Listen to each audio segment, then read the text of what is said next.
قرآن مجید میں ہے ان اللہ لا یستحی من الحق، کہ اللہ تعالیٰ حق بات بیان کرنے سے حیا نہیں کرتے۔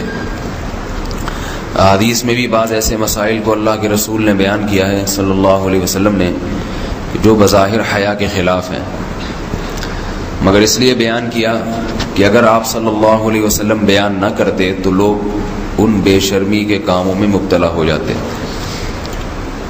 اسی وجہ سے میں بھی یہ ہمت کر رہا ہوں کہ ایک اور ایسا گناہ جس میں لوگ مبتلا ہیں، اور وہ ہے حیا کے خلاف، مگر ہے بہرحال شریعت کا مسئلہ اور لوگ اس میں گناہ میں مبتلا بھی ہیں، اس لیے بتانا ضروری ہے۔ وہ یہ ہے کہ لوگ شادی کے بعد بھی، آج کی نوجوان نسل زوجہ سے، بیوی سے غیر فطری طریقے سے ہم بستری کرتے ہیں۔ انٹرنیٹ پہ بیہودہ فلمیں دیکھتے ہیں، تو جو چیز انگریزوں کی دیکھ رہے ہیں کہ ان کے کلچر آہستہ آہستہ میڈیا کے ذریعے ہمارے معاشرے میں بھی آ رہا ہے۔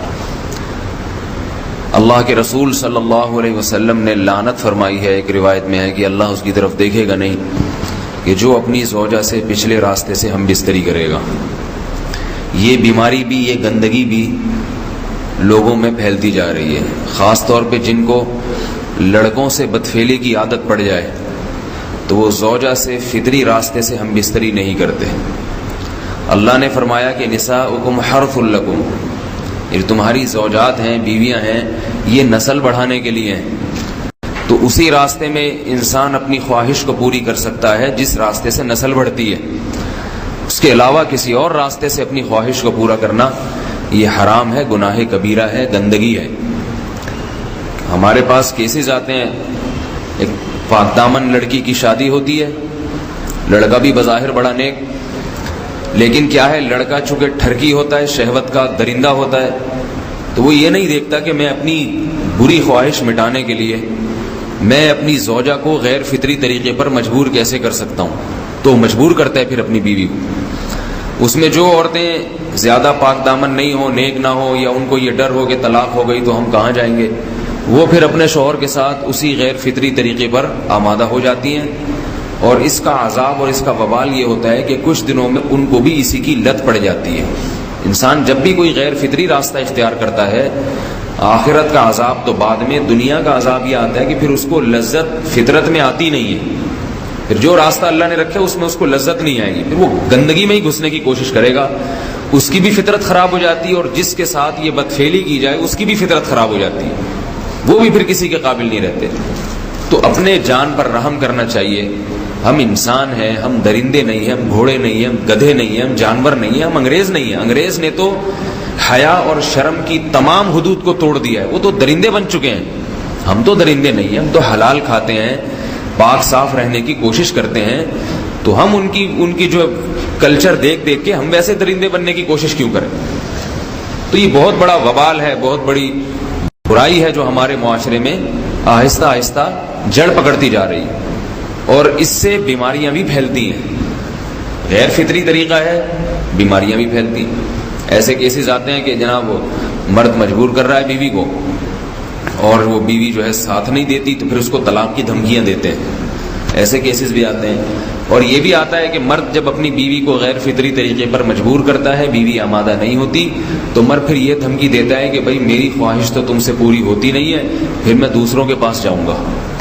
تو یاد رکھیں، جس عورت کا شوہر یہ دھمکی دے اس کو کہ میں زنا کروں گا اگر تم نے میری خواہش پوری نہیں کی غیر فطری طریقے سے، تو عورت اپنے شوہر سے کہہ دے کہ جاؤ تم کہیں اور جا کے منہ کالا کرو، تمہاری فطرت میں گندگی ہے تو یہ مجھے گندا بنانے کی کوشش نہ کرو، اس کو زنا کرنے دیں، وہ اللہ آخرت میں اس سے بھگتے گا۔ ہر بیماری کا اللہ نے علاج رکھا ہے۔ اللہ کے رسول صلی اللہ علیہ وسلم نے فرمایا، صحیح بخاری کی حدیث، ما انزل اللہ من داء الا انزل له دواء، کوئی بیماری ایسی نہیں ہے جو اللہ نے نازل کی ہو اور اس کے لیے دوا نہ رکھی ہو دنیا میں۔ تو اگر کسی کو ایسی لت پڑ گئی ہے غیر فطری کام کی، تو اس کو چاہیے کہ وہ اپنا علاج کرائے، ڈاکٹر سے بھی رابطہ کرے، اور سب سے بڑا علاج یہ ہے کہ کچھ وقت صبر کرے گا، چھوڑ دے گا کچھ عرصے کے لیے، تو خود بخود آہستہ آہستہ صحیح ہو جائے گا۔ ایک آدمی شراب کا عادی ہے، ایک علاج تو یہ کہ ڈاکٹروں سے رابطہ کرے، اور بہترین علاج کے چھوڑ دے، کتنے دن تڑپے گا؟ ایک دن 2 دن 3 دن 4 دن 1 ہفتہ 2 ہفتہ بہت زیادہ سال ہو جائے گا نا، اس کے بعد خود بخود ٹھیک ہو جائے گا۔ سگریٹ کا عادی ہے، چھوڑ دے گا تو کتنے لوگ ہم نے دیکھے ہیں دن میں 20 سگریٹ پیتے تھے، چھوڑنے پر آئے تو بالکل ایک دم چھوڑ دی انہوں نے، آہستہ آہستہ کر کے چھوڑ دی، لیکن تکلیف ہوئی مگر عادی ہو گئے۔ تو اب کسی کو یہ لت پڑ گئی ہے غلط کام کی، برائی کی، تو اس کا بہترین علاج یہ ہے کہ وہ اپنے آپ کو بدلنے کی کوشش کرے، ماحول بدلے، اور کچھ وقت صبر کرے گا تو اللہ اس سے یہ عادت چھڑا دے گا۔ نہیں کی، صبر نہیں کیا اس نے، پھر اسی گندگی میں موت واقع ہوگی، پھر آخرت کا عذاب بہت سخت، نسلیں برباد ہو جاتی ہیں اس عمل سے انسان کی۔ تو بات حیا کے خلاف ہے، مگر یہ کہ ایک بزرگ تھے وہ بات فرما رہے تھے، تو کسی نے پوچھا کہ حضرت آپ حیا کے خلاف بات کرتے ہیں، تو انہوں نے فرمایا تم بے حیائی کے کام نہیں چھوڑتے، ہم اس چھڑوانے کے لیے بات کریں تو ہم برے ہیں، اور تم کام کرو تو بھی برے نہیں۔ برائی کا کام کرنے میں برا نہیں بنتا، اور برائی کے خلاف بولنے والا برا بن جاتا ہے کہ دیکھو یہ کیسی باتیں کر رہے ہیں۔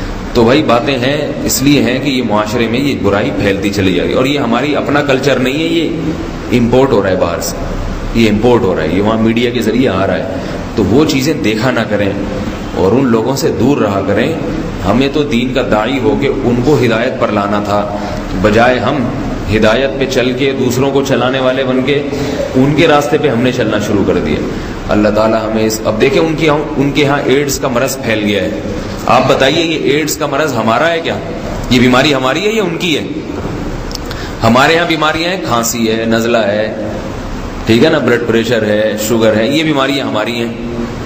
کوئی اللہ کا شکر ہے گندی بیماری ہمارے ہاں نہیں ہے، جتنی گندگیاں ہیں وہاں سے آ رہی ہیں۔ ایڈز کا مرض وہاں سے امپورٹ ہوا ہے، وہ ایڈز کا مرض اسی بدفعلی کی وجہ سے پیدا ہوتا ہے، اسی سے جراثیم پیدا ہوتے ہیں، اور اتنا خطرناک مرض کہ ایسے متعدی ایسے پھیلتا ہی۔